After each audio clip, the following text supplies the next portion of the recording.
The film begins with a superhero known as the Comedian. At that time, he was sitting in his apartment, watching the news on TV. Turned out, the news was about a scary situation that America and Russia were on the brink of a nuclear war. Not long after, the president had a meeting with other officials and confirmed that the Russians had their nuclear weapons ready. This was so serious that American scientists moved their doomsday clock closer to midnight, fearing the end of the world. On the other hand, while the comedian was processing this worrying news, suddenly, a masked man barged into his apartment and attacked him. Unfortunately, the comedian didn't survive the attack. Now let me tell you a bit about the comedian's past. He used to be part of a superhero team called the Minutemen, which started back in 1940. Over time, some of the Minutemen retired or passed away, and a new group of superheroes called the Watchmen took their place. The Watchmen team was made up of the Comedian, Dr. Manhattan, Ozymandias, Night Owl, Rorschach, Silk Spectre 2. However, things changed and the Watchmen eventually disbanded, and the president decided to stop funding them, which led some members of the team to reveal their identities and become public superheroes. Meanwhile, others chose to keep their true identities a secret and continued living as their superhero alter egos.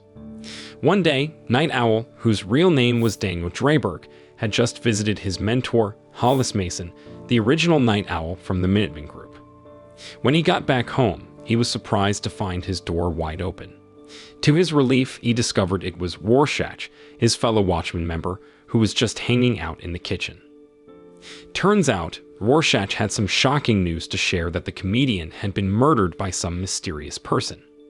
Hearing this, Daniel took Rorschach to the basement where they kept their superhero stuff so they could discuss the situation. Daniel thought that maybe the comedian was killed by a political enemy, considering he had many foes, but Rorschach disagreed, believing that someone was targeting all the Watchmen members. Then he warned Daniel to stay cautious. At that time, Rorschach wanted revenge for their fallen friend, but Daniel didn't agree. After all, the Watchmen had disbanded a long time ago. Then Daniel advised Rorschach to give up his mask and live a regular life. But Rorschach was adamant, refusing to let go, especially since there were still so many crimes happening around them. Meanwhile, a few days ago, Adrian Veidt, also known as Ozymandias, was one of the Watchmen who decided to reveal his identity to become famous. In a recent interview, Adrian talked about his company's research in Antarctica with Dr. Manhattan. They were working on creating free and renewable energy for society. Their goal was to reduce the world's dependence on non-renewable energy like oil and gas. On another occasion, Daniel met with Adrian to discuss the attack on the comedian. Daniel was worried that Adrian might be the next target, especially since he had already revealed his identity as a former superhero. But Adrian didn't seem too concerned about that. He was more worried about the threat of a nuclear war. He explained that while Dr. Manhattan could stop 99% of the launched nukes, the remaining 1% could still cause unimaginable destruction to humanity. Meanwhile, Dr. Manhattan, whose real name is John Osterman, and his girlfriend, Silk Spectre 2, whose real name is Lori Jupiter, were seen at the Military Research Center. At that time, John was working on energy-related research with the potential for renewal. Turns out, in the past, Dr. Manhattan was the most powerful member of the Watchmen. He used to be a nuclear physicist, but during a radioactive particle experiment, something strange happened, and he gained the ability to manipulate matter. At present, we see Rorschach visiting the Military Research Center.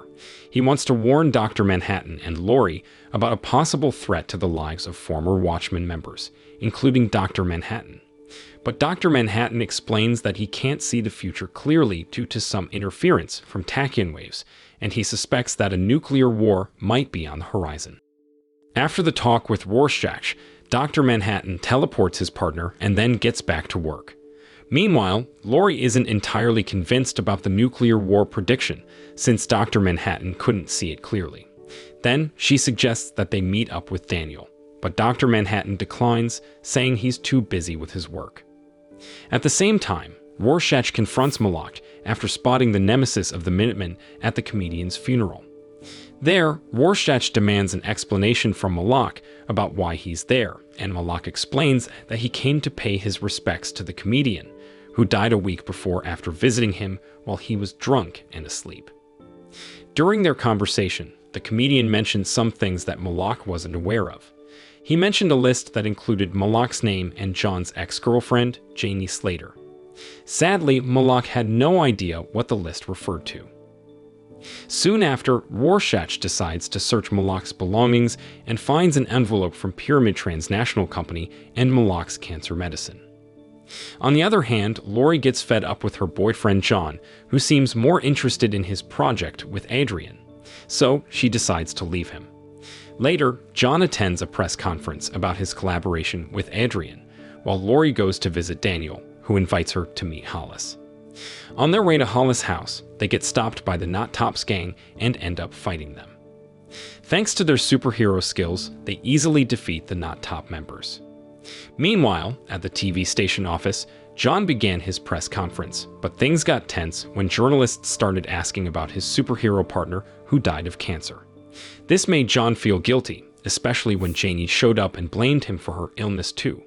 Suddenly, John's mind went back to the past when they were nuclear scientists, and an accident left him trapped in a radioactive chamber. At that time, Janie couldn't do anything as she saw John's body get destroyed by radiation, but instead of dying, he transformed into a superhuman with incredible powers.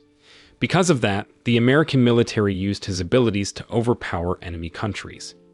During the press conference, Janie left and reporters pressed John for clarification about the cancer affecting him and his colleague. Feeling uncomfortable and overwhelmed, John used his powers to wipe out everyone in the TV studio.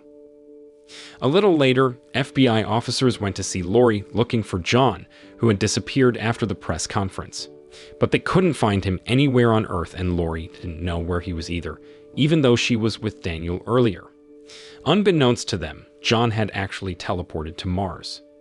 Meanwhile, the Russians saw this as an opportunity and started making moves. Shortly after, American officials gathered and decided to prepare nuclear warheads to attack Russia. On the other hand, back at the house, Lori pretended to ask permission to use the bathroom, but had other plans because she was trying to escape from the FBI officers guarding her. Meanwhile, Adrian and his colleagues were having a serious discussion about John's departure, which posed a threat to America. Suddenly, someone appeared from the elevator and shot at Adrian. Thanks to his super speed, Adrian managed to dodge the bullet, but sadly, one of his colleagues got killed in the incident. Then, after subduing the shooter, Adrian tried to interrogate him, but the guy refused to talk and ended up taking a poison pill, killing himself. In the end, Adrian eventually discovered that the attacker was a man named Rorschach, who worked at the Pyramid Transnational Company. At the same time, Rorschach went back to Moloch to find out about the Transnational Pyramid Company. However, to his shock, Moloch had been murdered, and the police mistakenly thought Rorschach was the killer. Realizing he was being framed, Rorschach tried to escape but got caught and arrested. The police took off his mask, and his real identity, Walter Kovacs, became public knowledge. Soon after, he was thrown into a prison where many of the inmates held grudges against him because Rorschach was the one who put them behind bars. Meanwhile, in Daniel's house, Lori attempted to restart the plane she used as a superhero, but she accidentally triggered the fire button, causing a small fire. Luckily, Daniel was there to help her put it out. During their time together, he sensed that Lori missed their heroic days from the past. At night, Daniel had a dream about an atomic bomb exploding while he was with Lori. The dream made him think about the news of an impending nuclear war. So he decided to become Night Owl again, and Lori got ready in her Silk Spectre 2 costume. Soon after, they hopped on Daniel's plane and rushed to a fire location they saw on the news. There, they quickly helped evacuate the fire victims. Lori then suggested they free Rorschach from prison, believing he was framed. Meanwhile, in the prison, someone created chaos to distract the guards. Big Figure, a prisoner who had a grudge against Rorschach, planned to kill him during the chaos. But Rorschach managed to defeat 2 of Big Figure's men and escape after getting his mask back. Shortly after, he met Lori and Daniel, who had come to pick him up, and before leaving, Rorschach took care of Big Figure, who was hiding in the toilet. Back at Daniel's house, John suddenly appeared and invited Lori to go to Mars with him. Daniel didn't agree, but Lori accepted John's request, and they both teleported to Mars. Shortly after, John made an oxygen bag for Lori to breathe on the planet, and he showed her the palace he created there.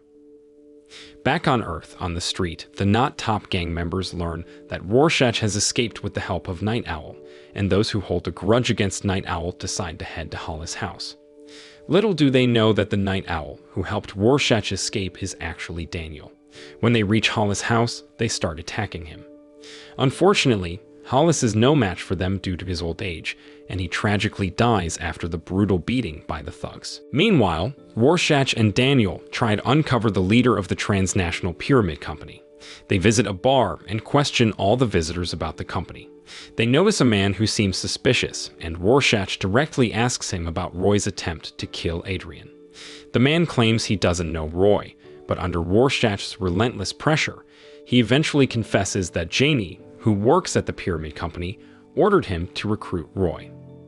However, the revelation surprises Rorschach and Daniel as they learn that John's ex-girlfriend is connected to the company. Then, they plan to seek Adrian's help in finding the leader of the pyramid, since Adrian was close to John and probably knows Janie. Then, just before they leave, they see a news report on television about the death of Hollis, killed by Not Top's gang. This hits Daniel hard as he really admired Hollis, and when he spots a member of the Not Tops at the bar, he takes matters into his own hands and beats the guy up. Meanwhile, on planet Mars, John revealed that he already knew about Lori and Daniel's relationship. He used to protect Earth because of her, but after her betrayal, he refused to save Earth from nuclear war. Back on Earth, Daniel and Rorschach searched Adrian's house and office, but couldn't find him. So, they decided to secretly look for information about the pyramid company in Adrian's office. At that time, Rorschach remembered what Malak said about the comedian and the list that included Malak and Janie's names. He figured the pyramid's leader was someone who maliciously exposed John's colleagues to cancer, trying to frame him.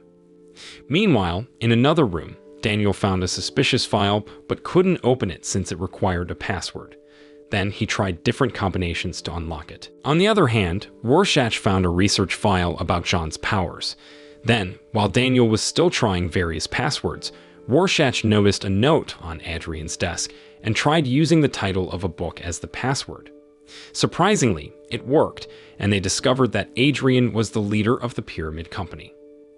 Excitedly, they rushed to Daniel's plane and headed to Antarctica, where Adrian's pyramid project was located.